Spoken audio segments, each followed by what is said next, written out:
Hi all, welcome to Cera.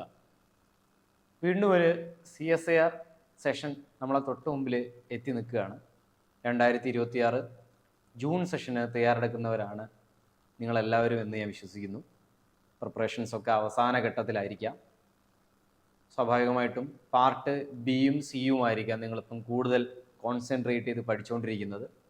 ആ പഠനത്തിൻ്റെ ആക്കം ഒന്ന് കൂട്ടാൻ, അല്ലെങ്കിൽ ബിയുടെയും സിയുടെയും മാർക്കിനെ ഒന്ന് സപ്പോർട്ട് ചെയ്യാൻ വേണ്ടിയിട്ട് നമുക്ക് നേരെ ഓപ്പോസിറ്റ് സൈഡിൽ മറ്റൊരാൾ കൂടിയുണ്ട്. അതാണ് പാർട്ട് എ എന്ന് പറയുന്നത്. സോ പാർട്ട് എ പല ആളുകളും കാര്യമായിട്ട് പഠിക്കാറില്ല, ഗൗരവത്തിലെടുക്കാറില്ല, അതിൻ്റെ മാർക്ക് പോയാലും കുഴപ്പമില്ല എന്ന് കരുതുന്ന ആളുകളായിരിക്കാം. അതിൻ്റെ പ്രധാനപ്പെട്ട കാരണം എന്ന് പറഞ്ഞാൽ പാർട്ട് എ മാത്സ് ആണ്, അല്ലെങ്കിൽ റീസണിങ് ആണ്. അതിനൊരു പ്രത്യേക സമയം കൊടുത്ത് പഠിക്കാൻ കഴിയല, അല്ലെങ്കിൽ അതിനുള്ള സമയം ബാക്കിയില്ല. ഇനിയിപ്പോൾ അങ്ങനെ ഒരു സമയം കൊടുത്ത് പഠിച്ചാലും നമ്മൾ വിചാരിക്കുന്ന അല്ലെങ്കിൽ നമ്മൾ പഠിക്കുന്ന ഏരിയകളിൽ തന്നെ ചോദിക്കണം എന്ന് നിർബന്ധമില്ല. അപ്പം അവിടെ നമുക്ക് 20 മാർക്കുകളാണ് ഏതാണ്ട് നഷ്ടമാകുന്നത്. 30 മാർക്കാണ് നമുക്ക് അവിടെ നഷ്ടമാകുന്നത് പാർട്ട് എ തീരെ പരിഗണിച്ചിട്ടില്ലെങ്കിൽ. മറിച്ച് പാർട്ട് എ നമുക്ക് ഒരു ഗൗരവത്തിൽ മനസ്സിലാക്കാൻ ശ്രമിക്കുകയാണെന്നുണ്ടെങ്കിൽ നമുക്കൊരു 20 മുതൽ 25 വരെ മാർക്ക് വളരെ എളുപ്പത്തിലും ബാക്കിയുള്ള മാർക്ക് ഒന്നും കൂടി എഫേർട്ട് എടുത്തിട്ടുണ്ടെങ്കിൽ ഉണ്ടാക്കാൻ കഴിയുന്നതുമാണ്. സോ ഞാൻ കൂടുതൽ ദീർഘിപ്പിക്കുന്നില്ല. ഞാൻ നമ്മളിവിടെ വന്നിരിക്കുന്നത് 2025 ഡിസംബർ സെഷനിലുള്ള CSIR ലൈഫ് സയൻസിൻ്റെ പാർട്ട് എ ക്വസ്റ്റ്യൻസുമായിട്ടാണ്. അപ്പോൾ CSIR ലൈഫ് സയൻസ് എന്ന് പറഞ്ഞുകൊണ്ട് തന്നെ ലൈഫ് സയൻസുകാർക്ക് മാത്രമേ ഈ ക്ലാസ് ഉപകാരപ്പെടുന്നൊന്നുമില്ല. കെമിക്കൽ സയൻസ് ആയിക്കോട്ടെ, ഫിസിക്കൽ സയൻസ് ആയിക്കോട്ടെ, ഈ 3 വിഭാഗത്തിനും പാർട്ട് എയിൽ നിന്ന് ചോദിക്കാൻ സാധ്യതയുള്ള ചോദ്യങ്ങൾ കൂടി ഞാൻ അതിൻ്റെ അകത്ത് ഡിസ്കസ് ചെയ്യുന്നുണ്ട്. സോ ഈ വീഡിയോ തുടങ്ങി അവസാനം വരെ നിർബന്ധമായിട്ട് നിങ്ങളിത് കാണണം. കാണാതെ മാത്രമല്ല, നിങ്ങളൊരു പെന്നും പേപ്പറും ഉപയോഗിച്ചിട്ട് ഞാൻ ഈ ചോദ്യം നിങ്ങളെ പരിചയപ്പെടുത്തുന്ന സമയം തന്നെ വീഡിയോ പോസ് ചെയ്തിട്ട് ആ ക്വസ്റ്റ്യൻ ചെയ്യാൻ ശ്രമിക്കുകയും ചെയ്യാം. ഓക്കെ, അപ്പം ഞാനതിൻ്റെ അകത്ത് 20 ചോദ്യങ്ങളാണ് സാധാരണഗതിയിൽ 20 ചോദ്യങ്ങളാണ് സാധാരണഗതിയിൽ നമുക്ക് ഉണ്ടാകുക. 20 എണ്ണം ഞാൻ എടുത്തിട്ടില്ല. ഓക്കെ, നമുക്ക് 20 എണ്ണം അറ്റൻഡ് ചെയ്യേണ്ട ആവശ്യമില്ല. മാക്സിമം 15 എണ്ണം അറ്റൻഡ് ചെയ്താൽ മതി. ആ 15 എണ്ണത്തിൽ തന്നെ നമുക്ക് ചെയ്യാൻ സാധിക്കുമെന്ന് ഉറപ്പുള്ള കുറച്ച് ക്വസ്റ്റ്യൻസ് മാത്രമേ നമ്മൾ എടുത്തിട്ടുള്ളൂ. സോ ഈ ക്വസ്റ്റ്യൻസ് ചെയ്തിട്ടുണ്ടെങ്കിൽ തന്നെ നിങ്ങൾക്ക് ഉറപ്പായിട്ടും 20 മാർക്ക് കൂടുതൽ കിട്ടുമായിരുന്നു മുമ്പ് എക്സാം എഴുതിയ ആളുകളാണെങ്കിൽ. ഓക്കെ, അപ്പോൾ അതേപോലെ തന്നെ ഇനിയുള്ള എക്സാമിനേഷനിൽ നിങ്ങൾക്ക് ഉറപ്പായിട്ടും ചോദിക്കാൻ സാധ്യതയുണ്ടെന്ന് ഞങ്ങൾ കരുതുന്ന കുറച്ച് ക്വസ്റ്റ്യൻസിൻ്റെ ഏരിയകളാണ് ഇതിൽ ഉൾപ്പെടുത്തിയിട്ടുള്ളത്. അതായത് കഴിഞ്ഞ ഡിസംബർ സെഷൻ്റെ മുഴുവൻ ചോദ്യങ്ങളും ഇതിനകത്ത് ഉൾപ്പെടുത്തിയിട്ടില്ല എന്നുള്ളതാണ് സാരം. ഓക്കെ, സോ ഞാൻ ആദ്യത്തെ ചോദ്യത്തിലേക്ക് പോകുന്നു. There is an increase of 30% in the number of people coming to a theatre after reducing the entry fee by 25% per person. How much change is expected in the total earning? അതായത് ഒരു തിയേറ്ററിൽ ആ തിയേറ്ററിൻ്റെ അകത്തേക്ക് കയറാൻ ആവശ്യമായിട്ടുള്ള ticket അല്ലേ, ആ ടിക്കറ്റിൻ്റെ കോസ്റ്റ് 25% കുറച്ചപ്പോൾ ആ തിയേറ്ററിൽ വരുന്ന ഓഡിയൻസിൻ്റെ അല്ലെങ്കിൽ പീപ്പിളിൻ്റെ എണ്ണം എന്ന് പറഞ്ഞാൽ 30% കൂടിയെന്നാണ് പറഞ്ഞിരിക്കുന്നത്. ഓക്കെ, അപ്പം 100 രൂപ ഉണ്ടായിരുന്നത് 25% കുറച്ചിട്ട് 75 രൂപയാക്കിയപ്പോൾ 100 ആളുകൾ വരികയായിരുന്നെങ്കിൽ മുമ്പ് 100 ആളുകൾ വരികയായിരുന്നെങ്കിൽ ഇപ്പോൾ എത്ര ആളുകളാണ് വരുന്നത്? 130 ആളുകൾ വരുന്നുണ്ട്. സ്വാഭാവികമായിട്ടും അവർക്ക് ലാഭമാണോ നഷ്ടമാണോ ഉണ്ടായത് എന്നുള്ളതാണ് പരിശോധിക്കേണ്ടത്. How much change is expected in the total earning? So ഇത് സിമ്പിളായിട്ട് പറയുകയാണെങ്കിൽ പെർസെൻറ്റേജ് എന്ന് പറയുന്ന ഏരിയയിൽ നിന്ന് വന്നിട്ടുള്ളൊരു ചോദ്യമാണ്. പെർസെൻറ്റേജ് കേൾക്കുമ്പോൾ തന്നെ നമുക്കറിയാം അല്ലേ, percentage means x/100 percentage century. Okay, അങ്ങനെയും ഇതിനെ കൈകാര്യം ചെയ്യാം. വളരെ ലോജിക്കലായിട്ടും നമുക്ക് എന്ത് ചെയ്യാം, ഈ ചോദ്യത്തെ കൈകാര്യം ചെയ്യാം. ലോജിക്കലായി കൈകാര്യം ചെയ്യുക എന്ന് പറഞ്ഞാൽ ഞാൻ ആദ്യമേ ചോദ്യം വിശദീകരിക്കുന്ന സമയത്ത് തന്നെ പറഞ്ഞിട്ടുണ്ട് എങ്ങനെയാണ് ലോജിക്കലി ഇതിനെ സമീപിക്കേണ്ടതെന്ന്. അതായത് അതായത് നമ്മൾ ഈ പറയുന്ന കണ്ടീഷൻ വരുന്നതിന് മുമ്പ്, ഓക്കെ, പാസ്റ്റ് ടെൻസിൽ അങ്ങനെ വേണമെങ്കിൽ പറയാം, പാസ്റ്റിൽ. അതേപോലെ തന്നെ ഇപ്പോൾ എന്താണ് അവസ്ഥ എന്നുള്ളതാണ് പറയാം. മുമ്പ് എൻട്രി ഫീ, ഞാൻ അതിൽ കമ്പയർ ചെയ്യാൻ എളുപ്പത്തിന് എൻട്രി ഫീ 100 രൂപയായിരുന്നു എന്ന് കരുതുക. എത്രയാണ്? 100 രൂപ. അങ്ങനെയാണെങ്കിൽ ഇപ്പോൾ എൻട്രി ഫീ എത്രയായിരിക്കും? നമുക്കറിയാം എൻട്രി ഫീ എത്ര കുറച്ചിട്ടുണ്ട്? 25% കുറച്ചിട്ടുണ്ട്. 100ന്റെ 25% എന്ന് പറഞ്ഞാൽ നമ്മൾ എങ്ങനെയാണ് കാൽക്കുലേറ്റ് ചെയ്യുക? 100ന്റെ 25% എന്ന് പറഞ്ഞാൽ 25 അല്ലേ? 100 × 25% അല്ലേ? 100 × 25% എന്ന് പറഞ്ഞാൽ എന്താ? 25/100. പെർസെൻറ്റേജ് എന്ന് പറഞ്ഞാൽ by 100 എന്നാണ് ഉദ്ദേശിക്കുന്നത്. സോ 25% എന്ന് പറഞ്ഞാൽ 25/100 അല്ലെങ്കിൽ 25 into 1/100. ഇതൊക്കെ നിങ്ങൾക്ക് അറിയാമെന്ന് വിചാരിക്കുന്നു. സ്വാഭാവികമായിട്ടും 100 ക്യാൻസൽ ആക്കി ബാക്കി അയക്കാനുള്ളത് 25. സോ നിലവിൽ 25 രൂപ കുറഞ്ഞിട്ടുള്ള പൈസയാണ് എൻട്രി ഫീക്ക് ആയിട്ടുള്ളത് എന്ന് പറഞ്ഞാൽ ആരാണത്? 75 രൂപയാണ്. ഓക്കെ. അതേപോലെ മുമ്പ് നമ്പർ ഓഫ് പീപ്പിൾ 100 പേരായിരുന്നെങ്കിൽ ഇപ്പൊ എത്ര ഉണ്ട്?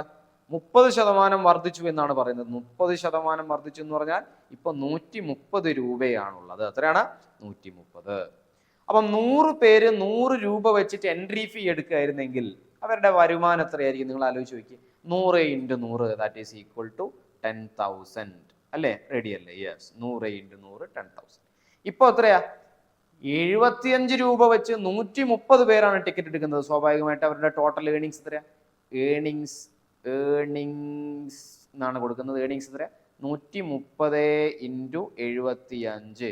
130 into 75 നിങ്ങൾ ചെയ്ത് നോക്കുക, എത്ര കിട്ടും? അല്ലെങ്കിൽ 13 into 75 ചെയ്താൽ മതി. എത്ര കിട്ടും? 9,750 എന്ന് കിട്ടും. എത്രയാണ്? 9,750. മുമ്പ് 10,000 കിട്ടിയ സ്ഥാനത്ത് ഇപ്പൊ എത്രയാ? 9,750 രൂപയാണ് കിട്ടുന്നത്. പറഞ്ഞാൽ എത്രയാണ് കുറവ്? എത്ര രൂപ കുറഞ്ഞു? 10,000 മൈനസ് 9,750. അതായത് 250 രൂപയാണ് അവർക്ക് വരുമാനത്തിൽ നിന്നും നഷ്ടമായത്. ഈ 250 എന്ന് പറഞ്ഞാൽ 10,000-ന്റെ എത്ര ശതമാനമാണെന്ന് നോക്കിയാൽ പോരെ? 10,000-ന്റെ 1% എന്ന് പറഞ്ഞാൽ 100 രൂപയാണ്. അങ്ങനെയാണെങ്കിൽ 250 രൂപ എത്ര ശതമാനമായിരിക്കും? നിങ്ങൾക്ക് കണ്ടുപിടിക്കാൻ പറ്റും. എത്ര ശതമാനമായിരിക്കും? 2.5% അല്ലേ? 2.5%. ഇങ്ങനെ സിമ്പിൾ ഇത്ര ആലോചിച്ചാൽ മതി. 10,000-ന്റെ എത്ര പെർസെൻറ്റേജ് ആയിരിക്കും? 250. ഓക്കെ. അപ്പോൾ ഒന്ന് ആലോചിക്കുന്ന സമയത്ത് 2.5% ആണ്. എത്രയാണ്? 2.5. അപ്പം 2.5% ഇൻക്രീസ് ആണോ 2.5% ഡിക്രീസ് ആണ് അവർക്ക് സംഭവിച്ചത്? 2.5% ഡിക്രീസ്. വരുമാനം കുറഞ്ഞു. 10,000 എന്നുള്ളത് 9,750 രൂപയായി മാറി. ഓക്കെ. വളരെ എളുപ്പമുള്ളൊരു ചോദ്യമാണത്. ലോജിക് ഉപയോഗിച്ചുകൊണ്ടാണ് ചെയ്തത്. ലോജിക് ഉപയോഗിക്കുന്നതിൻ്റെ കൂടെ തന്നെ കുറച്ച് മാത്സും പെർസെൻറ്റേജ് എന്ന് പറയുന്ന ഏരിയയിലുള്ള കുറച്ച് മാത്സും ഞാൻ ഉപയോഗിച്ചു. സോ നിങ്ങളും ചെയ്യുകയാണെന്നുണ്ടെങ്കിൽ ഈ രീതിയിൽ തന്നെ ചെയ്യാൻ ശ്രമിക്കുക. പെർസെൻറ്റേജ് എപ്പോഴും ലോജിക് ഉപയോഗിച്ച് ചെയ്തു കഴിഞ്ഞാലും ഉത്തരം കിട്ടും. ഓക്കെ. രണ്ടാമത്തെ ചോദ്യത്തിലേക്ക് പോവാം. The words gate, fast, sand and read can be written as 2938, 6921, 0798 and 5917. Not necessarily in that order. Positions of letters and digits match. How is the word negative ആണ് തോന്നുന്നു. Negate 1 2 3 4 5. Okay. Negate. Okay. Negative അല്ല, negate. Okay. Negate എന്ന് പറയുന്ന, negative അല്ല, negate എന്ന് പറയുന്ന വാക്കിനെ എങ്ങനെയാണ് എഴുതുക എന്നുള്ളതാണ് ചോദ്യം. ഓക്കെ. ചോദ്യം കാണുമ്പോൾ തന്നെ നിങ്ങൾ മനസ്സിൽ കൊണ്ടുകൊടുക്കണം ഇത് ഏതുമായി ബന്ധപ്പെട്ട ക്വസ്റ്റ്യനാണ്. നേരത്തെ ഈ ചോദ്യം കണ്ടപ്പോൾ തന്നെ നമുക്കത് മനസ്സിലായി ഏതുമായി ബന്ധപ്പെട്ട. പെർസെൻറ്റേജ് എന്തായാലും നിങ്ങൾ എഴുതാൻ പോകുന്ന എക്സാമിൽ ഉറപ്പായിട്ടും പ്രതീക്ഷിച്ചു. ഷുവർ ഷോട്ടാണ്. ഒന്നാമത്തത് 100% സാധ്യതയുള്ള, അങ്ങനെ തന്നെ പറയാം, പെർസെൻറ്റേജിനുള്ള സാധ്യത 100% ആണ്. ഉറപ്പിച്ചോ, നിങ്ങൾക്ക് പെർസെൻറ്റേജുമായി ബന്ധപ്പെട്ടൊരു പ്രോബ്ലം വന്നിരിക്കും. അടുത്തത് ഇതേപോലെ വീണ്ടും എനിക്ക് 100% എന്ന് പറയാൻ പറ്റുന്ന മറ്റൊരു ഏരിയ ആണ് കോഡിംഗ് ആൻഡ് ഡീകോഡിംഗ്. ഓക്കെ. വളരെ സിമ്പിളായിട്ട് എന്താണ് കോഡിംഗ് ആൻഡ് ഡീകോഡിംഗ് ചോദിക്കുകയാണെങ്കിൽ നമ്മളോട് പറയുന്നു ഒരാള് ബാറ്റ് എന്നുള്ളതിന് പകരം 2-1-20 എന്ന് എഴുതി. 2-1-2-0 എന്ന് എഴുതി. ഓക്കെ. അതായത് ബാറ്റ് എന്ന് പറഞ്ഞതാണ് നമ്മളൊരു വാക്ക്, വേർഡ്. ആ വേർഡിന് ഒരു കോഡ് എഴുതി. എത്രയാ? 2120. എന്തുകൊണ്ടാണ് ബാറ്റിന്റെ കോഡ് 2120 ആയത് എന്ന് മനസ്സിലാക്കുന്നതാണ് ഡീകോഡിംഗ്. എങ്ങനെ കോഡ് വന്നു എന്ന് മനസ്സിലാക്കുന്നതിന് വിളിക്കുന്ന പേരാണ് ഡീകോഡിംഗ്. സ്വാഭാവികമായിട്ട് നമുക്കറിയാം ബി വരുന്നത് ആൽഫബറ്റിക്കൽ ഓർഡറിൽ അല്ലെങ്കിൽ റാങ്കിൽ. ബിന്റെ റാങ്ക് അല്ലെങ്കിൽ ഓർഡർ എന്ന് പറഞ്ഞാൽ 2 ആണ്. എന്റെ റാങ്ക് അല്ലെങ്കിൽ ഓർഡർ 1 ആണ്. ടീന്റെ റാങ്ക് അല്ലെങ്കിൽ ഓർഡർ 20 ആണ്. സ്വാഭാവികമായിട്ടും അവരുടെ ഫോർവേഡ് റാങ്കിങ് എന്ന് പറഞ്ഞാൽ എക്ക് 1-ഉം സെഡിന് എത്ര വരുന്നത് 26-ഉമായിട്ടുള്ള റാങ്കിങ് ആണ് ഫോർവേഡ് റാങ്കിങ് എന്ന് പറഞ്ഞിട്ടുണ്ടെങ്കിൽ. റെഡി അല്ലേ? ഓക്കെ. അപ്പം ബാറ്റ് എന്നുള്ളതിൻ്റെ കോഡ് 2120 കൊടുത്തിരിക്കുന്നത് എങ്ങനെയാണെന്ന് മനസ്സിലാക്കുക. അവരുടെ ഫോർവേഡ് പൊസിഷൻ മനസ്സിലാക്കിക്കൊണ്ടാണ്. ഓക്കെ, അപ്പം അതേപോലെയുള്ള ചോദ്യങ്ങളായിരിക്കും ഈ മേഖലയിൽ വരുന്നത്. കൂടുതലും കണ്ടിട്ടുള്ളത് ഞാനിപ്പോൾ കാണിച്ച ചോദ്യം പോലെയുള്ള ചോദ്യമല്ല, ഈ ചോദ്യത്തിലുള്ള ചോദ്യം പോലെയുള്ള, അതായത് ഗേറ്റ് എന്ന് പറയുന്ന വാക്കിന് പകരം അവർ ഉപയോഗിച്ചത് അതാണ് പ്രശ്നം. Not necessarily in the order. ഇതേ ഓർഡറിൽ തന്നെയാണ്, നിർബന്ധമൊന്നുമില്ല. അതായത് ഗേറ്റിന്റെ കോഡ് 2938 ആകണമെന്ന് യാതൊരു നിർബന്ധവുമില്ല, അല്ലേ? അതേപോലെ തന്നെ ഫാസ്റ്റിന്റെ കോഡ് 6921. അതേപോലെ തന്നെ സാൻഡിന്റെ കോഡ് 0798. അതേപോലെ റീഡ് റീഡിന്റെ കോഡ് 5917. ഓക്കെ, അപ്പം ഞാൻ കോഡ് എന്ന് പറഞ്ഞിട്ടുണ്ടെങ്കിൽ അങ്ങനെയാണെന്ന് യാതൊരു നിർബന്ധവുമില്ല. പക്ഷേ ഒരു കാര്യം നിർബന്ധമുണ്ട്, positions of letters and digits match. അതായത് ശരിക്കും ഇപ്പം ഗേറ്റിന്റെ കോഡാണ് 2938 എങ്കിൽ ജിയുടെ കോഡ് ഉറപ്പായിട്ടും ആരായിരിക്കും? 2 ആയിരിക്കും. എയുടെ കോഡ് ഉറപ്പായിട്ട് 9 ആയിരിക്കും. എപ്പോൾ മാത്രം ഗേറ്റിന്റെ കോഡാണ് 2938 എങ്കിൽ. അപ്പൊ നമുക്ക് രണ്ടാമത്തെ പോയിന്റ് മനസ്സിലായത് വിചാരിക്കുന്നു. ഓക്കെ, ഇനി നമുക്ക് കണ്ടുപിടിക്കേണ്ട എന്താ? NEGATE കോഡാ, നെഗേറ്റിന്റെ കോഡ്. സോ ഇങ്ങനെ ചോദ്യം വന്നു കഴിഞ്ഞാൽ മക്കൾ ആദ്യം ശ്രദ്ധിക്കേണ്ടത് ഏതൊക്കെ ലെറ്ററുകളാണ് ഒരേ പൊസിഷനിൽ, അല്ലെങ്കിൽ ഈ പറയുന്ന 4 വാക്കുകളിലും കോമൺ ആയിട്ടുള്ള ലെറ്ററുകൾ ഏത് നോക്കണം. ഇപ്പൊ ഗേറ്റ് നോക്കുകയാണ്, ഫാസ്റ്റ് നോക്കുകയാണ്, സാൻഡ് നോക്കുകയാണ്, റിയർ നോക്കുകയാണ്. ഇതിനകത്ത് എ ഉണ്ട്, നോക്കിയേ നിങ്ങൾ.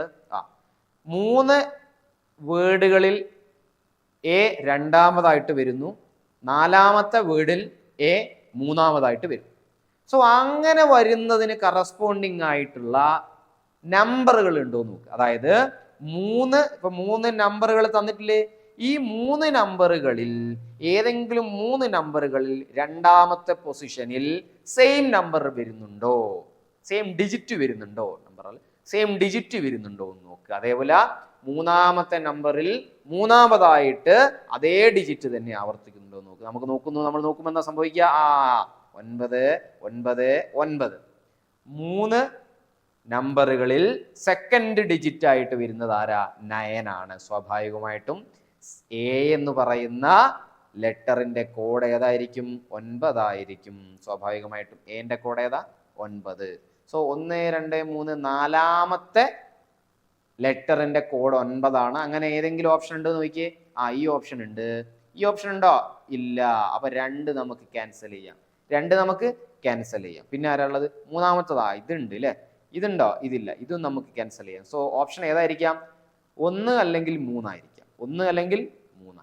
ഓക്കെ, അപ്പൊ നമുക്ക് ഏണ്ടത് കിട്ടി. ഇനി വേണമെങ്കിൽ നമുക്ക് ആരതാ കണ്ടുപിടിക്കാം? ഈ നോക്കിയാൽ നിങ്ങൾ, ഈ എവിടെയൊക്കെയാ ഉള്ളത്?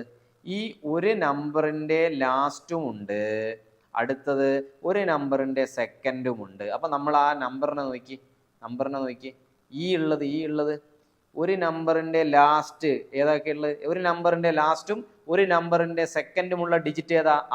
ആരൊക്കെയാണത്? 7 കണ്ട. ഒരു നമ്പറിന്റെ ലാസ്റ്റ് ആണ്, ഒരു നമ്പറിന്റെ സെക്കൻഡ് ആണ്. സെക്കൻഡ് ഡിജിറ്റ് ആയിട്ടാണ് 7 ഉള്ളത്. സോ സ്വാഭാവികമായിട്ട് നമുക്ക് പറയാം ഈന്റെ കോഡ് എത്രയായിരിക്കും? 7. അതായത് രണ്ടാമത്തത് 7 വരുന്നത് ഏതെങ്കിലും ഓപ്ഷനിലുണ്ടോ? രണ്ടാമത്തെ ഡിജിറ്റ് 7 വരുന്നത് ഏലുണ്ടോ? ഇല്ല. സ്വാഭാവികമായിട്ടും 3-ലുണ്ട്. സ്വാഭാവികമായിട്ടും ഇനി നമ്മൾ ഒന്നും ചെയ്യേണ്ട ആവശ്യമില്ല, നമുക്ക് ഉത്തരം കിട്ടി, ആൻസർ കിട്ടി. റൈറ്റ് ആൻസർ എത്രയാ? Option B is the right answer. കൃത്യമായി മനസ്സിലായി എന്ന് കരുതുന്നു. ഇത്രയും സിമ്പിളാണ്. കോഡിങ് ആൻഡ് ഡീകോഡിങ് ഉറപ്പിച്ചോ, നിങ്ങൾക്ക് എക്സാമിനേഷൻസ് ഉണ്ടാകും. അടുത്തത് question number 3. A person borrowed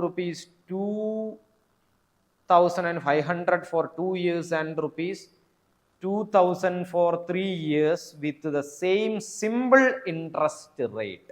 interest പെർസെൻറ്റേജിൻ്റെ കൂടെ തന്നെ നമുക്ക് പറയാൻ കഴിയുന്ന മറ്റൊരു സംഭവമാണ് പ്രോഫിറ്റ് ആൻഡ് ലോസ്. അതേപോലെ തന്നെ ഇൻട്രസ്റ്റ് എന്നൊക്കെ പറഞ്ഞിട്ടുണ്ടെങ്കിൽ പ്രോഫിറ്റ് ആൻഡ് ലോസും ഇതേപോലെ തന്നെ പെർസെൻറ്റേജിൻ്റെ കൂടെ തന്നെ കൈകാര്യം ചെയ്യാൻ കഴിയുന്നതാണ്. സോ ഇവിടെ സിമ്പിൾ ഇൻട്രസ്റ്റ് റേറ്റിനെ കുറിച്ചാണ് പരാമർശിച്ചിരിക്കുന്നത്. നമുക്ക് രണ്ട് തരത്തിലുള്ള ഇൻട്രസ്റ്റുകൾ ആണ് മാർക്കറ്റിലുള്ളത്, simple interest and compound interest. If he paid a total of ₹550 as interest, then the annual rate of interest was, ഒരാള് മറ്റൊരാളെ കയ്യിൽ നിന്ന് 2 വർഷത്തേക്ക് 2500 രൂപയും 3 വർഷത്തേക്ക് 2000 രൂപയും കടം വാങ്ങി. കടമല്ല, പലിശയ്ക്ക് വാങ്ങി. പലിശ ഇനത്തിൽ അയാൾ ആകെ കൊടുക്കുന്നത് 550 രൂപയാണെങ്കിൽ, അങ്ങനെയാണെങ്കിൽ ആനുവൽ ഇൻട്രസ്റ്റ് എത്രയാണ്, അല്ലെ? പലിശ നിരക്ക് എത്രയാണെന്നുള്ളതാണ് ചോദ്യം. അപ്പൊ ഇത് മനസ്സിലാക്കാൻ ഇൻട്രസ്റ്റുമായി ബന്ധപ്പെട്ടിട്ടുള്ള രണ്ട് സംഗതികൾ, സിമ്പിൾ ഇൻട്രസ്റ്റും കോമ്പൗണ്ട് ഇൻട്രസ്റ്റും നിങ്ങൾ മനസ്സിലാക്കിയിരിക്കണം. സിമ്പിൾ ഇൻട്രസ്റ്റ് എന്ന് പറഞ്ഞിട്ടുണ്ടെങ്കിൽ പലിശ, സാധാരണ പലിശ. കോമ്പൗണ്ട് എന്ന് പറഞ്ഞാൽ കൂട്ടുപലിശ. സാധാരണ പലിശയുടെ ഇൻട്രസ്റ്റ് കാണുന്ന ഇക്വേഷൻ നിങ്ങൾക്കറിയാം, I is equal to PRT/100 ആണ്. I എന്ന് പറഞ്ഞാൽ ഇൻട്രസ്റ്റ് ആണ്, P എന്ന് പറഞ്ഞാൽ പ്രിൻസിപ്പൾ ആണ്, പ്രിൻസിപ്പൽ എമൗണ്ട് ആണ്, R എന്ന് പറഞ്ഞാൽ റേറ്റ് ഓഫ് ഇൻട്രസ്റ്റ് ആണ്, T എന്ന് പറഞ്ഞാൽ ടൈം പീരീഡ് ആണ്. ഓക്കെ, ഇതാണ് ജനറൽ ഇക്വേഷൻ. അടുത്തത് നമ്മുടെ കോമ്പൗണ്ട് ഇൻട്രസ്റ്റിന്റെ ഇക്വേഷൻ. അതുകൊണ്ട് ടോട്ടൽ എമൗണ്ടിനാണ് ഇക്വേഷൻ ഉള്ളത്. ടോട്ടൽ എമൗണ്ട്, കൂട്ടുപലിശ ഉൾപ്പെടെയുള്ള amount is equal to P principle plus 1 plus R/100. R എന്ന് പറഞ്ഞാൽ rate of interest raise to N. കാണുന്നില്ലെങ്കിൽ ഒന്നുകൂടി ഞാൻ ഇവിടെ എഴുതാം, P into 1 plus R/100 raise to N എന്ന് പറഞ്ഞാൽ നമ്പർ ഓഫ് ഇയേഴ്സ്. ഓക്കെ, ഈ രണ്ട് ഇക്വേഷൻ നിർബന്ധമായിട്ട് കാണാപ്പാഠം പഠിക്കണം. ഇത് എമൗണ്ട് ആണ്, ഇത് ഇൻട്രസ്റ്റ് ആണ്. സോ ഇവിടെ ഏത് ഇക്വേഷനാണ് നിങ്ങൾ ഉപയോഗിക്കേണ്ടത്? Simple interest. പക്ഷെ ഇവിടെ എത്ര കേസ് ഉണ്ട്, എത്ര തവണ അല്ലെങ്കിൽ ഏതൊക്കെ രീതിയിൽ കടം വാങ്ങുന്നുണ്ട്? രണ്ട് രീതിയിലാണ് കടം വാങ്ങുന്നത്. ഒന്ന് 2000 രൂപ 2 വർഷം, 2000 രൂപ 3 വർഷത്തേക്കും 2500 രൂപ 2 വർഷത്തേക്കും. സ്വാഭാവികമായിട്ടും നമുക്ക് എന്താണ് ഈ ഇക്വേഷൻ വരിക? അപ്പൊ ഇവിടെ ഒരു ഇൻട്രസ്റ്റ് അല്ലേ, ടോട്ടൽ ഇൻട്രസ്റ്റാ. ആദ്യത്തെ കേസിൽ ഇൻട്രസ്റ്റ് I1 എന്ന് എടുക്കുന്നു, രണ്ടാമത്തെ കേസിൽ ഇൻട്രസ്റ്റ് I2 എന്ന് എടുക്കുന്നു. ടോട്ടൽ ഇൻട്രസ്റ്റ് എത്രയാണ് കൊടുത്തിരിക്കുന്നത്? 550. ആദ്യത്തെ കേസിൽ ഇൻട്രസ്റ്റ് എങ്ങനെയാ കാണുക? ആദ്യത്തെ കേസിൽ നമുക്കറിയാം ഇൻട്രസ്റ്റ് കാണാനുള്ള ഇക്വേഷൻ. നമുക്ക് ഇൻട്രസ്റ്റ് കാണാനുള്ള ഇക്വേഷൻ ഇവിടെ തന്നിട്ടുണ്ട് അല്ലേ? ഓക്കെ, സോ ആദ്യത്തെ കേസിൽ ഇൻട്രസ്റ്റ് എങ്ങനെയാ കാണുക? പ്രിൻസിപ്പൾ എമൗണ്ട് എത്രയാ? നമുക്കറിയാം പ്രിൻസിപ്പൾ എമൗണ്ട് എത്രയാ? 2000 ഇൻറ്റു R എന്ന് പറഞ്ഞാൽ റേറ്റ് ഓഫ് ഇൻട്രസ്റ്റ്. അതാണ് നമുക്ക് കാണേണ്ടത് അല്ലേ? അതറിയോ? ഇല്ല. T എത്ര ടൈം പീരീഡാ? 2000 3 വർഷത്തേക്കാണ്. എത്രയാണ്? 3 വർഷത്തേക്ക്. ബൈ എത്ര? ബൈ 100 പ്ലസ് അടുത്ത I2 എങ്ങനെയാ കാണുക? അവരുടെ പ്രിൻസിപ്പൾ എമൗണ്ട് എത്രയാ? 2500 ഇൻറ്റു റേറ്റ് ഓഫ് ഇൻട്രസ്റ്റ് അറിയോ? ഇല്ല. എത്ര വർഷത്തേക്ക്? 2 വർഷത്തേക്ക്. By 100 equal to 550. സ്വാഭാവികമായിട്ടും 0 വിട്ടുന്നു, 0 ബാക്കി എത്രയാ ഉണ്ടാകുക? 20 ഇൻറ്റു 3 എത്രയാ? 60R പ്ലസ് 25 ഇൻറ്റു 2 50R അല്ലെ? 50R is equal to 550. 60 plus 50 110. 110R is equal to എത്ര വരിക? 550. 0 ക്യാൻസൽ ആവുന്നു. Then R is equal to 5 by 11, that is equal to 5. അതായത് റേറ്റ് ഓഫ് ഇൻട്രസ്റ്റ് എത്ര കിട്ടി നമുക്ക്? ഓപ്ഷൻ സി 5% എന്ന് കിട്ടി. എത്ര കിട്ടിയത്? Option C 5%. യെസ്. അടുത്തത് നാലാമത്തെ ചോദ്യം. ഇത് ഏജ് റിലേറ്റഡ് ആയിട്ടുള്ള ഒരു പ്രോബ്ലം ആണ്. വളരെ സിമ്പിൾ ആണ്. നമുക്കിതിൽ പല രീതിയിൽ ഇതിന് ആൻസർ കണ്ടുപിടിക്കാം. ഒരു മെത്തേഡ് എന്ന് പറഞ്ഞാൽ ഓപ്ഷൻ നോക്കിയിട്ട് ആൻസറിലേക്ക് എത്തുന്നതാണ്. ഓപ്ഷനിൽ ചില നമുക്ക് ഒരിക്കലും ലോജിക്കലി ശരിയാകാത്ത ഉത്തരങ്ങളൊക്കെ ഉണ്ടാവും, ഓപ്ഷൻസ് ഒക്കെ ഉണ്ടാവും. ഉദാഹരണത്തിന് ഒരു ഫാദറിന്റെ അല്ലെങ്കിൽ ഒരു രക്ഷിതാവിന്റെ പ്രായം 15 വയസ്സ് എന്നൊക്കെ ഉണ്ടാവും. ഒരിക്കലും അത് ലോജിക്കലി അത് മാച്ച് ആകുന്നതല്ല. അങ്ങനെയൊക്കെ നമുക്ക് ഓപ്ഷൻ ഡിലീറ്റ് ചെയ്തിട്ട് ഉത്തരത്തിലേക്ക് എത്താം. ഓക്കെ, അല്ലാത്തത് ഇതേപോലെ തന്നെ നമ്മൾ എന്താ പറയുക, സ്കിൽ ഉപയോഗിച്ചുകൊണ്ട് ഉത്തരത്തിലേക്ക് എത്തുന്നതാണ്. സോ ചോദ്യം ഇതാണ്. A father said to his son, I was as old as you are when I became your father. If the current age of the father is 52 years, the age of the son after 10 years will be. ഇത് നിരന്തരമായി ചോദിക്കുന്ന ഒരു type ചോദ്യമാണ്. എന്താണ് father പറയുന്നത്? നിന്റെ ഇപ്പോഴത്തെ പ്രായത്തിലാണ് ഞാനൊരു ഫാദർ ആയത്, ഇത് എൻ്റെ മകനായി നീ ജനിച്ചത് എന്നുള്ളതാണ് പറയുന്നത് അല്ലേ? നിനക്കിപ്പോൾ എത്ര പ്രായമുണ്ടോ? എനിക്ക് അത്രയും പ്രായമായപ്പോഴാണ് നീ പിറന്നത്, അല്ലെങ്കിൽ ഞാൻ അച്ഛനായി മാറിയത് എന്നുള്ളതാണ് ഡാഡി പറയുന്നത്, ഫാദർ പറയുന്നത്. ഫാദറിന്റെ നിലവിലെ പ്രായം 52 അങ്ങനെയാണെങ്കിൽ മകന്റെ 10 വർഷം കഴിഞ്ഞിട്ടുള്ള പ്രായം എത്ര? ഇത് വളരെ സിമ്പിളാണ്. അച്ഛന്റെ പ്രായം 52 എന്ന് വിചാരിക്കാം. അപ്പൊ മകന്റെ പ്രായത്തിന്റെ നേരെ ഇരട്ടിയായിരിക്കേണ്ട അച്ഛന്റെ പ്രായം അല്ലെ? അവര് തമ്മിലുള്ള പ്രായ വ്യത്യാസം എന്ന് പറഞ്ഞിട്ടുണ്ടെങ്കിൽ മകന്റെ പ്രായത്തിന് തുല്യമാകണ്ടേ? അതായത് അച്ഛന് 52 മകൻ ഇപ്പൊ എത്ര വയസ്സുണ്ടാകുക? 26 ആണ് ഉണ്ടാകുക, പകുതി. ചോദിച്ചത് അതല്ല, കാണുമ്പോൾ തന്നെ 26ലേക്ക് പോരുത്. The age of son after 10 years will be 26 + 10 വർഷത്തിന് ശേഷം എത്ര വരിക? 36, ഓപ്ഷൻ ബി. അപ്പൊ ഇങ്ങനെയുള്ള ചോദ്യങ്ങൾ എപ്പോഴും കാണാറുണ്ട്. അതായത് നിന്റെ പ്രായത്തിൽ ഞാനിരിക്കുമ്പോൾ എന്നുള്ള രീതിയിലുള്ള ചോദ്യങ്ങൾ പലപ്പോഴും കാണാറുണ്ട്. അവിടെ നിങ്ങൾ ഉപയോഗിക്കേണ്ടത് അവരുടെ പ്രായങ്ങൾ തമ്മിലുള്ള വ്യത്യാസം മനസ്സിലാക്കുക എന്നുള്ളതാണ്. Okay, so option B is the right answer. അടുത്തത് number 5. The number of seats for mathematics, physics and biology in a college are in the ratio 2:3:4. What will be the respective ratio if the seats for each subject are increased by 50%? നിലവിൽ ഒരു കോളേജിനകത്തുള്ള മാത്സിൻ്റെയും ഫിസിക്സിൻ്റെയും ബയോളജിയുടെയും seats തമ്മിലുള്ള ratio 2:3:4, 2:3:4 എന്നുള്ളതാണ്. അവരുടെ സീറ്റിന്റെ എണ്ണം 50% increase ചെയ്തെങ്കിൽ, ഇപ്പം അങ്ങനെ ചെയ്തെങ്കിൽ ഇപ്പോഴുള്ള സീറ്റുകളുടെ റേഷ്യോസ് എത്രയായിരിക്കും? ഇത് വളരെ സിമ്പിളാണ്. ഒരു രീതിയിൽ ആലോചിക്കുകയാണെന്നുണ്ടെങ്കിൽ 3 പേരുടെയും സീറ്റ് എന്ത് ചെയ്യുന്നുണ്ട്? 3 സബ്ജക്റ്റിന്റെയും സീറ്റ് എന്ത് ചെയ്യുന്നുണ്ട്? 50% ഇൻക്രീസ് ചെയ്യുന്നുണ്ട്. എന്ന് പറഞ്ഞാൽ 3 റേഷ്യോയും തുല്യമായിട്ടാണ് കൂടുന്നത് അല്ലെ? 3 റേഷ്യോ തുല്യമായിട്ട് കൂടുകയാണെങ്കിൽ അവരുടെ ടോട്ടൽ റേഷ്യോ എടുക്കുന്ന സമയത്ത് വ്യത്യാസം ഉണ്ടാവുക? ഇല്ല. അല്ലെങ്കിൽ വേറെ രീതി പറയാം. അപ്പോൾ ഇനീഷ്യലി മാത്സിനകത്ത് 20 സീറ്റും ഫിസിക്സിനകത്ത് 2:3:4 അല്ലേ? നമുക്ക് 2 എന്നുള്ളതിന്റെ മൾട്ടിപ്പിൾസ്, 10ന്റെ മൾട്ടിപ്പിൾസ് ആയിട്ട് എഴുതി നോക്കാം. സോ 2 × 10 20, 3 × 10 30, 4 × 10 40. റെഡി അല്ലേ? അപ്പം 20 സീറ്റും 30 സീറ്റും 40 സീറ്റുമാണ് ഫിസിക്സിനും മാത്സിനും ബയോളജിക്കും ഉള്ളതെന്ന് കരുതുക. അപ്പൊ 50% ഇൻക്രീസ് ചെയ്തു. 20ന്റെ 50% എന്ന് പറഞ്ഞാൽ 50% എന്ന് പറഞ്ഞാൽ 10 ആണ്. സ്വാഭാവികമായിട്ട് 20നോട് 10 കൂട്ടുമ്പോൾ 30 വരുന്നു. 30ന്റെ 50% എന്ന് പറഞ്ഞിട്ടുണ്ടെങ്കിൽ എത്രയാ? 15 ആണ്. 30നോട് 15 കൂട്ടുമ്പോൾ 45 ആകുന്നു. 40ന്റെ എത്ര പെർസെൻറ്റേജ്? 50% എന്ന് പറഞ്ഞാൽ 20 ആണ്. 20 40 + 20 that is equal to 60 അല്ലേ? 30 45 60. ഇതിനെ നമുക്ക് വളരെ സിമ്പിൾ ആയിട്ട് എഴുതാൻ പറ്റുക, ഇത് 15ന്റെ ഫാക്ടറാകുന്ന രീതിയില്ല. ഇത് 15 × 2. സോ ഇത് എത്രയാ? 15 × 3. ഇത് എത്രയാ? 15 × 4. സ്വാഭാവികമായിട്ടും 3ലും ആരാ കോമൺ ആയിട്ടുള്ളത്? 15. സ്വാഭാവികമായിട്ട് എത്ര വരുന്നത്? 2:3:4. ഇതൊന്നും ചെയ്യേണ്ട ആവശ്യമില്ല. അല്ലെങ്കിൽ തന്നെ നിങ്ങൾക്ക് കാണുമ്പോൾ തന്നെ മനസ്സിലാവും, റേഷ്യൂസിന്റെ കൂടെ അവരെല്ലാവരും തുല്യമായ അളവിലാണ് കൂടുന്നതെങ്കിൽ റേഷ്യോ മാറുമോ? റേഷ്യോ മാറില്ല. ഓക്കെ, റെഡി അല്ലേ? ഓക്കെ, അപ്പം ഓപ്ഷൻ എത്ര വരിക? Option B 2:3:4 is the right answer. അടുത്ത ചോദ്യം. Restaurants A, B, C and D offer A 1 free per 2 bought. എന്ത് വാങ്ങിയാലും അതിൻ്റെ കൂടെ എന്തെന്ന്? 2 എണ്ണം വാങ്ങിയിട്ടുണ്ടെങ്കിൽ 1 എണ്ണം free.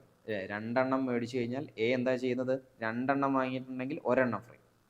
B 1 free per 3 bought. B എന്താ ചെയ്യുന്നത്? 3 എണ്ണം വാങ്ങിയിട്ടുണ്ടെങ്കിൽ 1 എണ്ണം ഫ്രീ. അടുത്തത് C 2 free per 6 bought. C എന്താ ചെയ്യുന്നത്? 2 ഫ്രീ അല്ലേ? 6 എണ്ണം വാങ്ങിയിട്ടുണ്ടെങ്കിൽ 2 എണ്ണം ഫ്രീ ആണ്. Okay. D 30% discount on each അല്ലേ? 30% 30% ഡിസ്കൗണ്ട് കൊടുക്കുന്നു. ഇങ്ങനെയാണ് പറഞ്ഞിരിക്കുന്നത്. അപ്പൊ എ 2 എണ്ണം വാങ്ങി 1 എണ്ണം കൊടുക്കും. ബി 3 എണ്ണം വാങ്ങി 1 എണ്ണം ഫ്രീ ആയിട്ട് കൊടുക്കും. സി 6 എണ്ണം വാങ്ങി 2 എണ്ണം ഫ്രീ ആയിട്ട് കൊടുക്കും അല്ലേ? ഓക്കെ.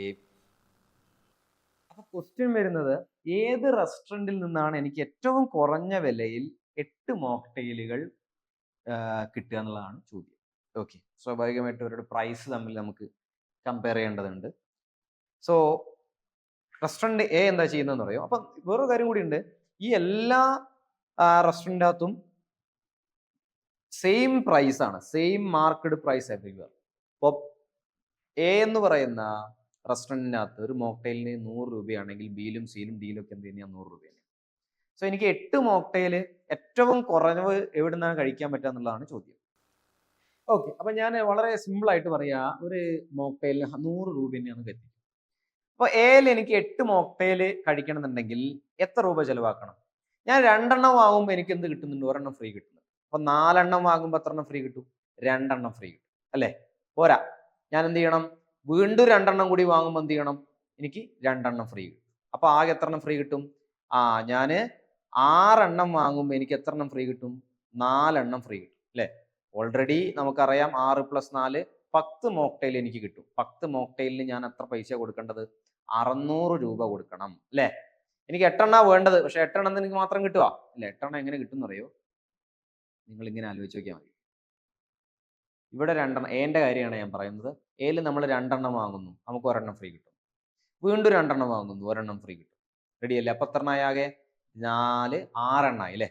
വീണ്ടും 2 എണ്ണം വാങ്ങുന്നു, പിന്നെ ഒരെണ്ണം ഫ്രീ കിട്ടും. റെഡി അല്ലേ? ഇപ്പൊ എത്ര എണ്ണമായി? 2, 4, 6, 3, 9 എണ്ണമായി. റെഡി അല്ലേ? 9 എണ്ണമായി. റെഡി അല്ലേ? 8 എണ്ണം അങ്ങ് കിട്ടുമോ? ഇല്ല. ഈ 9 എണ്ണത്തിന് വേണ്ടി ഞാൻ എത്ര രൂപ ചെലവാക്കേണ്ടി വന്നത്? ഒരു മോക്ടെയിലിന് 100 രൂപയാണെങ്കിൽ ഇവിടെ 200, 200, 200, അത്ര ആകെ 600 രൂപ എനിക്ക് ചെലവാണ്. എത്രയാണ്? 600 രൂപ. റെഡി അല്ലേ? ബിയിനകത്തോ? ബിയിൽ എന്താ സംഭവിക്കുക? ബിയിൽ 3 എണ്ണം വാങ്ങുമ്പോഴാണ് ഒരെണ്ണം ഫ്രീ കിട്ടുന്നത് അല്ലേ? 3 എണ്ണം വാങ്ങുമ്പോൾ ഒരെണ്ണം ഫ്രീ കിട്ടുന്നു അല്ലേ? എത്ര കോസ്റ്റ്? 600. 3 എണ്ണം വാങ്ങുമ്പോൾ എനിക്ക് ഒരെണ്ണം ഫ്രീ കിട്ടുന്നു. അടുത്ത 3 എണ്ണം വാങ്ങുമ്പോൾ ഒരെണ്ണം ഫ്രീ കിട്ടുന്നു. അങ്ങനെ ആകെ എത്ര എണ്ണമായി? 8 എണ്ണമായി. എത്രയായി? 8 എണ്ണം അല്ലേ? അതിന് ആകെ ചെലവ് വരുന്നത് എത്രയാ? 3 + 3 6 മോക്ടെയിലിന് അല്ലേ? ഇൻറ്റു 100 എത്രയാ? 600. ഇവരും എത്രയാ? 600 രൂപയാണ്. എത്രയാണ്?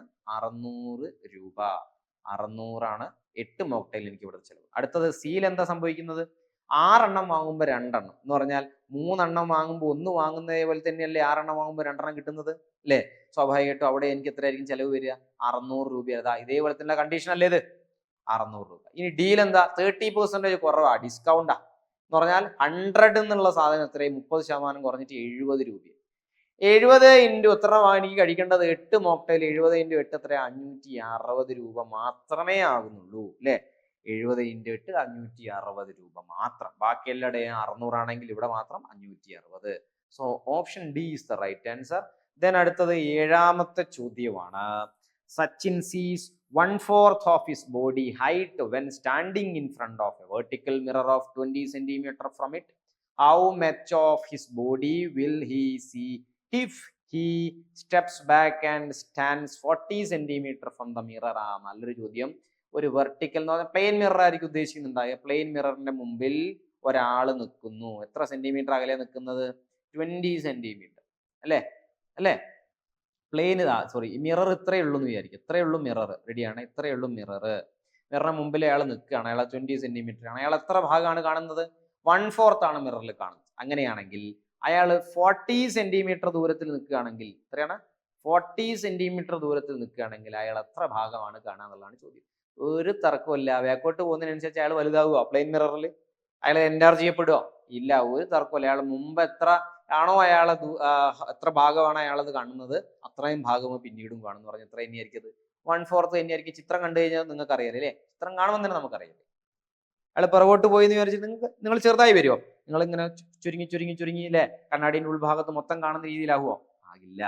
സോ ഓപ്ഷൻ 1/4 തന്നെയായിരിക്കും റൈറ്റ് ആൻസർ. നമുക്ക് 8ാമത്തെ ചോദ്യത്തിലേക്ക് പോവാം. The units place digit is half the tens place digit in a 2-digit number n. ഒരു 2-digit നമ്പർ n എന്ന് പറയുന്ന ഒരു നമ്പർ ഉണ്ട്. ആ സ്വാഭാവികമായിട്ട് 2-digit നമ്പർ നമുക്കറിയാം. ഒരു യൂണിറ്റ് ഡിജിറ്റ് ഉണ്ടാവും, ഒരു ടെൻത്തിന്റെ ഒരു ഡിജിറ്റ് ഉണ്ടാവും അല്ലെ? ആ ഒരു 10th ഉണ്ടാവും, ഒരു യൂണിറ്റ് ഉണ്ടാവും. ഓക്കെ, അപ്പൊ നമുക്ക് 10th ഭാഗമുണ്ട്, യൂണിറ്റിന്റെ ഭാഗമുണ്ട്. അങ്ങനെ തന്നെ കരുതാം. 10th ഭാഗവും യൂണിറ്റിന്റെ ഭാഗവും. Okay, then if we swap the digits, the number gets reduced by 18. the number n.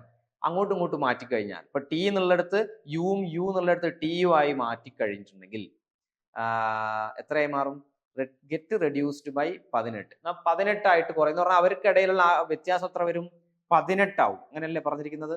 The number gets reduced by 18 കുറയും അല്ലേ? അപ്പൊ മുമ്പ് 100 ആയിരുന്നെങ്കിൽ 18 കുറഞ്ഞിട്ട് എത്ര വരും? 82 ആണ് അവർ അങ്ങോട്ടും ഇങ്ങോട്ടും മാറ്റുന്ന സമയത്ത് ഉണ്ടാകുക. 100ഉം 82ഉം നമ്മൾ പറഞ്ഞിരിക്കുന്ന എന്താ പറയുക എക്സാമ്പിൾ പറ്റുന്നതല്ല, എന്നാലും ഞാൻ പറഞ്ഞതാ അല്ലേ? അപ്പൊ മുമ്പ് ഉണ്ടായിരുന്ന നമ്പറും ഇപ്പൊ ഉണ്ടാകുന്ന നമ്പറും നമ്മളുടെ വ്യത്യാസം എത്രയാ? 18 ആണെന്ന് പറഞ്ഞിരിക്കുന്നത്. So the number n is n ഏതാണെന്ന് കണ്ടുപിടിക്കണം. നമുക്കിത് ഓപ്ഷൻസ് ഉപയോഗിച്ച് തന്നെ കണ്ടുപിടിക്കാം. എപ്പോഴും മനസ്സിലാക്കേണ്ടത് ഒരു 2-digit നമ്പർ എന്ന് പറഞ്ഞാൽ ഒരു യൂണിറ്റ് ഉണ്ടാവും, ഒരു യൂണിറ്റ് ഡിജിറ്റ് ഉണ്ടാവും, ഒരു 10ന്റെ ഡിജിറ്റ് ഉണ്ടാവും. റെഡി അല്ലേ? 10ന്റെ ഡിജിറ്റിനെ ഞാൻ തൽക്കാലം ടെന്നിൻ്റെ ഡിജിറ്റിനെ ഞാൻ തൽക്കാലം എക്സ് എന്ന് എടുക്കുന്നു, യൂണിറ്റ് ഡിജിറ്റിനെ ഞാൻ വൈ എന്ന് എടുക്കുന്നു അല്ലേ. അപ്പൊ നമുക്ക് എന്താ പറയാ, ഒരു എക്സ് ഉണ്ടാവും ഒരു വൈ ഉണ്ടാവും. റെഡി അല്ലേ? അപ്പൊ നമ്മൾ ശരിക്കും ഏറ്റവും നല്ല എളുപ്പം ഈ ഓപ്ഷൻസ് നോക്കുന്നതാ. സോ ഉദാഹരണത്തിന് എൻ എന്ന് പറഞ്ഞാൽ 24 വിചാരിച്ചു. എൻ എന്ന് പറഞ്ഞാൽ 24. 24 നിന്ന് നമുക്കറിയാം 24 എന്ന് പറഞ്ഞാൽ നമുക്ക് ഈ തന്നിരിക്കുന്ന കണ്ടീഷൻ അനുസരിക്കുന്ന ഒരു നമ്പർ അല്ലേ അല്ലേ. അപ്പം units place digit half the tense place digit ആണ്. യൂണിറ്റ് പ്ലേന്റെ ഡിജിറ്റ് ടെന്നിന്റെ ഡിജിറ്റിന്റെ പകുതി എന്നല്ല പറഞ്ഞിരിക്കുന്നത്. യൂണിറ്റ്സ് പ്ലേസ് ഡിജിറ്റ് ഇത് ഹാഫ് യൂണിറ്റ്. അത് അനുസരിക്കൂല അല്ലേ.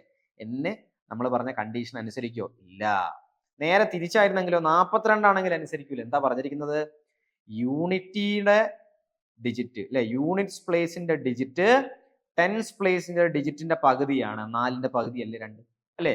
അപ്പൊ 42 നമുക്കൊരു പൊട്ടൻഷ്യൽ ഓപ്ഷൻ ആയിട്ട് എടുക്കാം. ഓക്കെ, ഒരു പൊട്ടൻഷ്യൽ ആൻസർ ആയിട്ട് തന്നെ എടുക്കാം. 42 മൈനസ്, ഇനി എന്താ പറഞ്ഞിരിക്കുന്നത്? അവര് യൂണിറ്റിന്റെ സ്ഥാനത്തുള്ളത് ടെൻസിൽ പോകും, ടെൻസിന്റെ സ്ഥാനത്തുള്ളത് യൂണിറ്റിൽ പോകും. അതേതാ? 24. ഇത് രണ്ടും മൈനസ് ചെയ്യുമ്പോൾ നമുക്ക് എത്ര കിട്ടണം? 18 കിട്ടണം. 18 ആണോ കിട്ടുന്നത്? 18 ആണോ? 24 + 18 42. സോ നമ്മുടെ ഓപ്ഷൻ എന്ന് പറഞ്ഞാൽ ബി അല്ലേ. വളരെ സിമ്പിൾ ആയിട്ട് നമ്മളത് ഓപ്ഷൻ ഉപയോഗിച്ച് കണ്ടുപിടിച്ചില്ലേ? കണ്ടുപിടിച്ചു. ഓക്കെ, അപ്പം option B is the right answer. ഇങ്ങനെയുള്ള ചോദ്യം കണ്ടിട്ടുണ്ടെങ്കിൽ നിങ്ങൾക്ക് പതറിപ്പോകാൻ പാടില്ല. ഉത്തരം അതിനകത്ത് തന്നെ ഉണ്ടാകും. ജസ്റ്റ് ഒന്ന് നമ്മൾ പേപ്പറിൽ എഴുതി നോക്കിക്കഴിഞ്ഞാൽ ഉത്തരം കിട്ടും. 9ാമത്തെ ചോദ്യം വളരെ ഇൻട്രസ്റ്റിംഗ് ആയിട്ടുള്ള ചോദ്യമാണ്.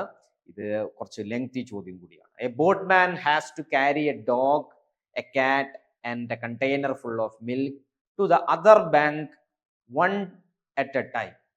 ഓക്കെ, അപ്പം ഒരാള് ഒരു റിവറാണ് കരുതുന്നത്. നിങ്ങൾ ഒരു റിവറാണ്. ഓക്കെ, റിവറിന്റെ ഈ അറ്റത്ത് ആരൊക്കെ ഉണ്ട് അറിയോ? ഒരു ഡോഗ് ഉണ്ട്, ഒരു കാറ്റ് ഉണ്ട്, മിൽക്ക് ഉണ്ട്. Okay, other bank one at a time. അപ്പൊ ഓരോന്നായിട്ട് ഡോഗിനെയും കാറ്റിനെയും മിൽക്കും എന്ത് ചെയ്യണം? ഓരോന്നായിട്ട് ഇവിടെ എത്തിക്കണം, ഓപ്പോസിറ്റ് സൈഡിൽ എത്തിക്കണം. The cat cannot be left alone with the milk or with the dog on either bank. പൂച്ചന്റെ ഒരു പ്രശ്നം എന്താ പറയുക? പൂച്ച ഒരിക്കലും കാറ്റ് ഒരിക്കലും ഡോഗിന്റെ കൂടെയോ മിൽക്കിന്റെ കൂടെയോ ആയിപ്പോവാൻ പാടില്ല. 3 പേര് ഒരുമിച്ചിരുന്ന പ്രശ്നമല്ല. പക്ഷെ കാറ്റ് പ്ലസ് ഡോഗും കാറ്റ് പ്ലസ് മിൽക്കും പ്രശ്നമാണ്. 2 സൈഡിലും അങ്ങനെ ഒരു പ്രശ്നമുണ്ട് കേട്ടോ. ഇവിടെ മാത്രമല്ല, ഈ സൈഡിലും അങ്ങനെ ഒരു പ്രശ്നമുണ്ട്. Minimum number of river crossings need. Minimum number of river crossing. അപ്പൊ എങ്ങനെ ആലോചിച്ച് കഴിഞ്ഞാൽ ഇതിന് ഒന്നിലധികം ഉത്തരങ്ങൾ നിങ്ങൾക്ക് കിട്ടാം. അപ്പൊ വളരെ സിമ്പിൾ ആയിട്ട് പറയുകയാണെന്നുണ്ടെങ്കിൽ നമുക്ക് ആരെയാണോ ഒരാളുടെ കൂടെയും ഇരുത്താൻ കഴിയാത്തത്? കാറ്റിനെയാണ്. സ്വാഭാവികമായിട്ടും കാറ്റിനെ തന്നെ നമുക്ക് ആദ്യം ഇങ്ങോട്ട് കൊണ്ടുപോകുക അല്ലെ. കാറ്റിനെ ഞാൻ ഇങ്ങോട്ട് കൊണ്ടുപോയി. കാറ്റ് ഇവിടെ എത്തി. അപ്പൊ അപ്പുറത്തെ സൈഡിൽ ആരൊക്കെയാ ഉള്ളത്? ഡോഗും അതേപോലെ തന്നെ മിൽക്കും ഉണ്ട്. അപ്പൊ അവരെ കൂട്ടാൻ വേണ്ടി ഞാൻ വീണ്ടും എന്ത് ചെയ്യുന്നു? കാലിയായി എംടി ആയിട്ട് ഇങ്ങോട്ട് പോകും. എംടി ആയിട്ട് തിരിച്ചങ്ങോട്ട് പോകും. ഇനി സ്വാഭാവികമായിട്ടും എനിക്ക് ആരെ കൊണ്ടുവരാം? വേണമെങ്കിൽ ഡോഗിനെയോ അല്ലെങ്കിൽ ആരെയും കൊണ്ടുപോവാം, മിൽക്കിനെയോ കൊണ്ടുപോവാം. 2 പേരെയും കയറ്റിയാൽ കുഴപ്പമൊന്നുമില്ല അല്ലെ. 2 പേരെ ഒരുമിച്ച് കയറ്റാൻ പറ്റൂല. 2ൽ ആരെ കയറ്റി കഴിഞ്ഞാൽ കുഴപ്പമില്ല. ഞാൻ ഡോഗിനെ എടുക്കുന്നു, വേണ്ട മിൽക്കിനെ തന്നെ എടുക്കുന്നു. മിൽക്കിനെ അല്ലേ. അപ്പൊ മിൽക്കിനെ ഞാൻ എന്ത് ചെയ്യുന്നു? ഇവിടെ. അപ്പം മിൽക്കിനെ ഞാൻ തിരിച്ച് എവിടെ എത്തിക്കുന്നു? ഇവിടെ എത്തിക്കുന്നു. നോക്കുമ്പോൾ ഇവിടെ മിൽക്കുമുണ്ട് കാറ്റുമുണ്ട്. പോസിബിൾ ആണോ? പാടില്ല. അപ്പൊ ഞാൻ എന്ത് ചെയ്യുന്നു? മിൽക്കിനെ അവിടെ ഇറക്കിയിട്ട് ആരെ തിരിച്ചു കയറ്റുന്നു? കാറ്റിനെ, ഇവിടെയുള്ള കാറ്റിനെ തിരിച്ച് ഇങ്ങോട്ട് കൊണ്ടുപോകുന്നു. കാറ്റിനെ തിരിച്ച് കൊണ്ടുപോകുമ്പോൾ ഇവിടെ ആരായി? കാറ്റും ഡോഗും കൂടിയായി. അപ്പൊ ഞാൻ എന്താ ചെയ്തത്? കാറ്റിനെ അവിടെ നിർത്തിയിട്ട് ഡോഗിനെ ഇങ്ങോട്ട് കൊണ്ടുപോയി. ഡോഗിനെ തന്നെ ഇങ്ങോട്ട് കൊണ്ടുപോയി. റെഡി അല്ലേ? ഓക്കെ, ഇപ്പം ഡോഗിനെ തിരിച്ച്. ഡോഗ് ഇവിടെ ആര്? കാറ്റ് മാത്രം. ഇനി ഞാൻ കാലിയായി ഫ്രീ ആയി എവിടെ പോയി? ഇവിടേക്ക് പോയി. തിരിച്ച് കാറ്റിനെയും കൂട്ടിയിട്ട് ഇങ്ങോട്ട് വന്നു. സ്വാഭാവികമായിട്ട് എത്ര തവണ ക്രോസ് ചെയ്തു? 1 2 3 4 5 6 7 തവണ ഞാൻ ക്രോസ് ചെയ്തു. മനസ്സിലാത്ത ആളുകൾ വീഡിയോ ഒന്നുകൂടി കണ്ടു നോക്കുക. അത്രയും സിമ്പിൾ ആണ് ഈ സാധനം. ഓക്കെ, സ്വാഭാവികമായിട്ട് ഓപ്ഷൻ സി 7 തവണ ഞാൻ ആ റിവർ ക്രോസ് ചെയ്തു.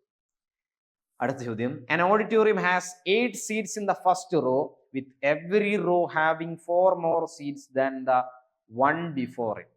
ഓക്കെ, അപ്പം ആദ്യത്തെ ഒരു ഓഡിറ്റോറിയത്തിനകത്തെ സീറ്റിങ്ങിൽ ആദ്യത്തെ റോയിൽ 8 സീറ്റുകളാണുള്ളത്. പിന്നീട് പിറകിലോട്ട് വരുന്നതിനനുസരിച്ച് സീറ്റുകളുടെ എണ്ണം കൂടി വരുന്നു. ടോട്ടൽ കപ്പാസിറ്റി എത്രയാണ്? 416 ആണ്. What is the minimum number of rows needed to seat 150 people? ചോദ്യം ഇതാണ്. 150 ആളുകളെ അവിടെ ഇരുത്തണം എന്നുണ്ടെങ്കിൽ മിനിമം വേണ്ട നമ്പർ എത്രയാണ് എന്നുള്ളതാണ് ചോദ്യം. അപ്പോൾ സ്വാഭാവികമായിട്ട് നമുക്ക് ഇത് എഴുതി നോക്കി, എഴുതി കഴിഞ്ഞാൽ നമുക്ക് എളുപ്പത്തിൽ കിട്ടും. ആദ്യത്തെ റോവിനകത്ത് 8 സീറ്റാണ് വരുന്നത്. അടുത്ത റോവിനകത്ത് എത്ര വരും? +4 എത്ര വരും? 12 വരും. അടുത്തതിനകത്ത് 16 വരും. അടുത്തത് 20 വരും, 24 വരും, 28 വരും, 32 വരും, 36 വരും, 40 വരും, 44 വരും, അല്ലേ? 48. അപ്പൊ ഇതൊക്കെ കൂട്ടുമ്പോൾ ടോട്ടൽ എത്രയാനേ പാടുള്ളൂ? 416 ആകാനേ പാടുള്ളൂ. നോക്കുക, നമുക്ക് 416 കപ്പാസിറ്റി ഉള്ളത്, അല്ലേ? എത്ര നമ്മൾ നോക്കുന്നു? 8 + 12 ഇതൊക്കെ കൂടി കൂട്ടി നോക്കുക, അല്ലേ? ഇതൊക്കെ കൂടി കൂട്ടി നോക്കുമ്പോൾ 416 ആവുമോ? നമുക്ക് വേണമെങ്കിൽ കൂട്ടി നോക്കാം. 8 + 12 8 + 12 20, 20 + 16 36, 36 56, 56 60, 60 80, 80 108, 108 32, 108 32 140, 176, 176 40, 176 40 എത്ര വരിക? 176, 216, 216 44, 260, 260 48 എത്ര വരിക? 308. കഴിഞ്ഞില്ല, പ്ലസ്. ഇനി ആരാ അടുത്തത്? 48 കഴിഞ്ഞാൽ 52. 308നോട് 52 കൂട്ടുമ്പോൾ 360 കിട്ടും. പ്ലസ്. കഴിഞ്ഞില്ല, ഇല്ല. 54. 54 ആകുമ്പോൾ എത്ര വരിക? സോറി, 52 54 അല്ല, 56. 56 ആണ് വരിക, അല്ലെ? 56 56 360നോട് 56 കൂട്ടുമ്പോൾ 416. കറക്റ്റ്, 416, അല്ലേ? അതായത് ഇത്രയാണ് നമുക്ക് അവിടെ ഉണ്ടാകുന്ന ഇത്രയും റോകൾ ഉണ്ട്. അവിടെ ഇത്രയും റോകൾ ഉണ്ട്. ഓരോന്നിലെയും നമ്പർ ഓഫ് സീറ്റാണ് ഞാൻ കൊടുത്തിരിക്കുന്നത്. അപ്പൊ ഇത്രയും റോന്റെ ആവശ്യമുണ്ടോ? നമുക്ക് 150 ആളെ ഇരുത്തുക എന്നുള്ളതാണ് അടുത്ത ചോദ്യം. എത്ര റോകൾ ഉണ്ട്? എണ്ണി നോക്കുക. 1 2 3 4 5 6 7 8 9 10 11 12 13 13 റോകൾ ഉണ്ട് അവിടെ. ടോട്ടൽ എത്ര സീറ്റ്? 416. ചോദ്യം അതല്ല 416 ഇരുത്തേണ്ട ആവശ്യമുണ്ടോ? നമുക്ക് ആരെ ഇരുത്തിയാൽ മതി? 150 ആളുകളെ ഏറ്റവും കുറഞ്ഞ റോയിൽ ഇരുത്തണം. അതെങ്ങനെ ഇരുത്തുക? അപ്പൊ ആലോചിച്ച് നോക്കുക, എങ്ങനെ ഇരുത്തുക? ഏറ്റവും കുറഞ്ഞ നമ്പറുകൾ വരുന്ന, സോറി, ഏറ്റവും ഏതൊക്കെ റോകൾ കൂട്ടുമ്പോഴാണ് നമുക്ക് 150 കിട്ടുക എന്ന് നോക്കുക. അപ്പൊ മിനിമം നമ്പർ ഓഫ് റോസേ കൂട്ടാൻ പാടുള്ളൂ. ഏറ്റവും കുറഞ്ഞ നമ്പർ ഓഫ് റോകൾ കൂട്ടുമ്പോൾ നമുക്ക് എത്ര കിട്ടണം? 150 കിട്ടണം. അത് ഏതൊക്കെ വെച്ചിട്ടാണ് കൂട്ടേണ്ടത്? ഇത് 3 വെച്ച് നിങ്ങൾ കൂട്ടി വയ്ക്കുക. ഇത് 3 വെച്ചിട്ട് കൂട്ടി വയ്ക്കുക. 2 വെച്ചിട്ട് കൂട്ടിയാൽ കിട്ടുക. 52 + 56 എത്ര വരിക? 108, അല്ലെ? 108 + 48 എത്ര വരിക?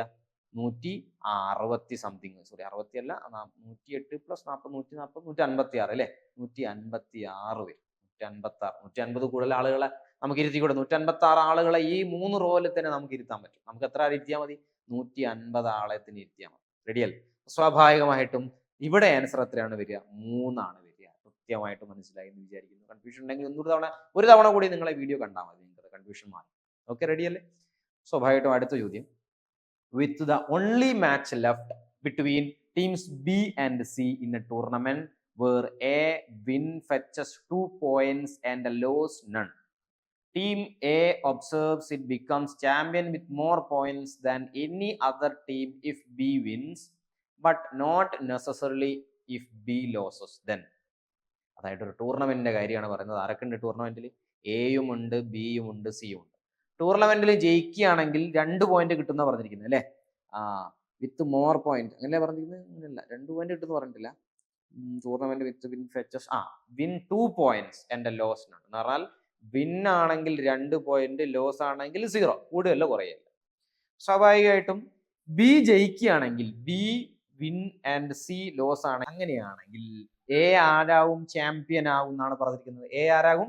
ചാമ്പ്യൻ ആകും. അപ്പൊ നിലവിലെ കണ്ടീഷനാണ് നമ്മൾ നോക്കുന്നത്. നിലവിലെ കണ്ടീഷനിൽ എക്ക് എത്ര പോയിന്റ് ഉണ്ട്? എക്ക് ബിനെക്കാളും പോയിന്റ് എന്തായാലും ഉണ്ട്. സീനെക്കാളും ഉണ്ടോ? നിലവിലുണ്ട്. നിലവില് സീനെക്കാളും പോയിന്റ് ആർക്കുണ്ട്? എക്ക് ഉണ്ട്. അതുകൊണ്ടാണ് എന്ത് ചെയ്യുന്നത്? സി തോറ്റാൽ എക്ക് ചാമ്പ്യൻ ആകാന്ന് പറയുന്നത്. ഈക്വൽ പോയിന്റ് ആണെങ്കിൽ അങ്ങനെ ആകാൻ പറ്റുമോ? ഈക്വൽ പോയിന്റ് ആണെങ്കിൽ സി തോറ്റാലും എക്കും സിക്കും എന്തായിരിക്കും? ഈക്വൽ പോയിന്റ് ആയിരിക്കൂലേ? ആയിരിക്കും. സോ എ ആരെക്കാളും കൂടുതലായിരിക്കും? സീനെക്കാളും ബിനെക്കാളും കൂടുതലായിരിക്കും. ഏറ്റവും കുറവാരായിരിക്കും? ബി ആയിരിക്കും. ആലോചിച്ച് നോക്കി അറിയാം. ബി ജയിച്ചിട്ട് പോലും ബിക്ക് എന്താകാൻ പറ്റുന്നില്ല?